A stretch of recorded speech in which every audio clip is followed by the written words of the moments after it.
PNS कहां present है? CNS को किसी ऑर्गन से जोड़ेगा, दैट इज पीएनएस।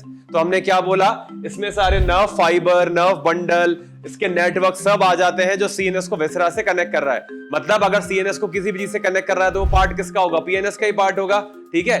बट हमने पर्टिकुलरली क्या बोला? सीएनएस एंड विसरा, इसलिए क्या बोल दिया उसको? Visceral nervous system. अगर इन जनरल बोलते कि सीएनएस को किसी से भी कनेक्ट कर रहा है तो फिर जनरल पीएनएस के बारे में बात कर रहे होते अपन, ठीक है।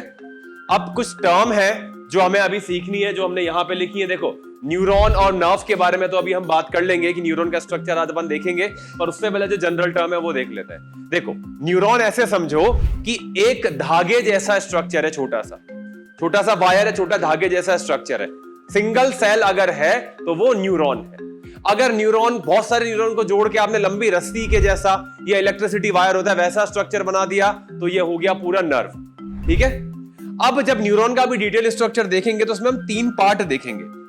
एक इनिशियल टेंटिकल होता है, इसके बाद एक सेल बॉडी होती है, राउंडेड पार्ट होता है, फिर एक और फिलामेंट इससे निकला होता है। तो ये ऐसा स्ट्रक्चर कुछ बनेगा।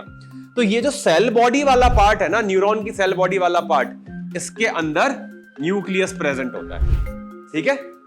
नॉर्मली एक न्यूरॉन में क्या होगा? टेंटिकल, ये सेल बॉडी, देन एक और टेंटिकल, ऐसे इसका नाम होगा।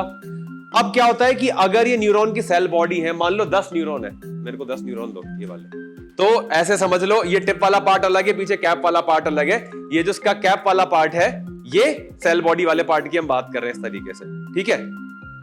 ये वाला न्यूरॉन रख देते हैं। तो इस तरीके से जो इनका टिप वाला ऊपर वाला ब्लंट वाला पार्ट है ये सेल बॉडी है।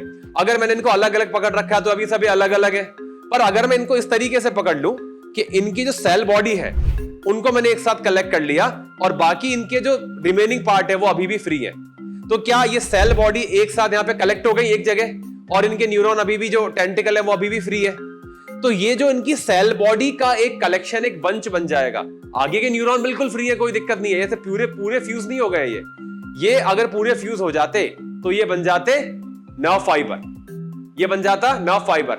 नर्व फाइबर को भी आपस में और उलझा देते तो बन जाता plexus, network of nerve fibre. But अगर सारी नर्व सेल की या न्यूरॉन की सेल बॉडी को आप ऐसे एक जगह कलेक्ट कर लो तो नोड्यूल जैसा बन जाएगा। इस नोड्यूल को बोला जाता है गैंग्लिया और इसी का एक और नाम होता है न्यूक्लियाई।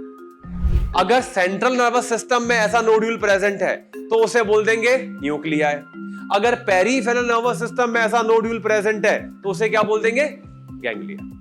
ठीक है, बात समझ में आ गई।